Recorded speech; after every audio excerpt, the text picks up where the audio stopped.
Right now, you could be waking up around the world and getting a chance to run and being like, hey, there's an event to do, and I wonder what Naperville Running Company is. Naperville Running Company is, by trade, a running apparel store.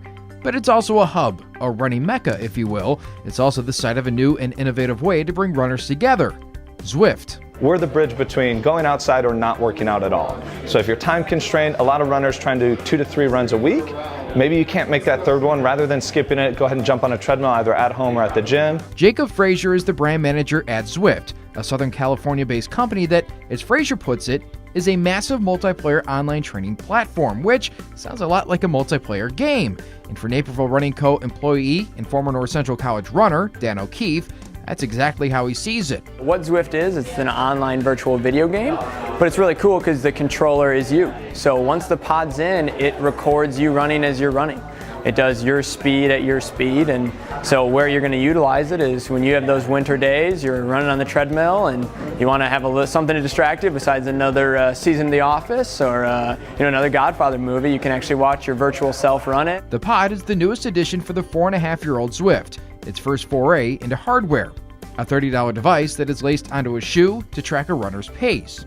And with it, plus the app, a runner is connected with anyone in the world, a way to transform a solo run on a treadmill into a shared experience. Our biggest aspect is the community to it. So you can do group runs, group rides, races, all sorts of different things. We're one of the only platforms that has peer-to-peer communication. So you can chat with one another, you can talk to each other. If this means that you don't have to do it lonely, you can do it with someone else, and you might not know them, you might not talk to them, but even having that person next to you is a big thing. Zwift, created by John Mayfield, originally started as a cycling app, but in recent years began expanding into the running community.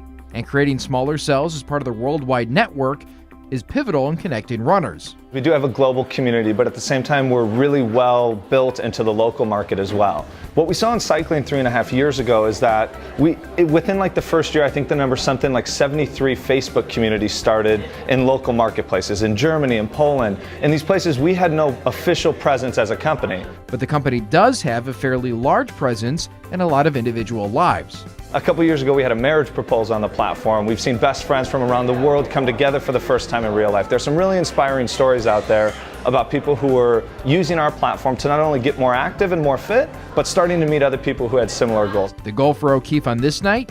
Run 3 miles with some of his coworkers and demo for the in-store customers, an event that he'd like to see happen again. Tonight's the first of many, hopefully, races and running events, and they have a training plan you can follow and everything. So it's taking what you would do outside and all year round and letting you take it inside and have something to look at. It's a good way to continue to tie community to what we do here, and even if that means it's virtual. Reporting for Sports Stories Sunday, I'm Kevin Jackman.